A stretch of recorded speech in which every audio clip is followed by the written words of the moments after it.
Hello everyone and welcome to Tech Brain. My name is Sam, and in this video, I will show you how to reset your iPhone without losing data. Resetting all settings on an iPhone will revert all system settings back to their original defaults while keeping your personal data, apps, and media intact. This means your Wi-Fi passwords, wallpaper, display settings, and other preferences will return to how they were when you first got your phone.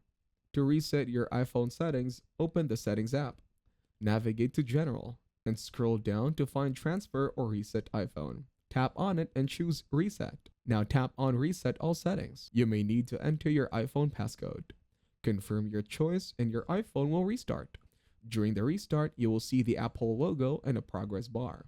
This process usually takes a couple of minutes. Once restarted, your iPhone settings will be reset to their factory defaults. Any issues with Wi-Fi, Bluetooth, or other settings should now be resolved. That is it. Thank you very much for watching. Please make sure to leave a like and subscribe to our channel.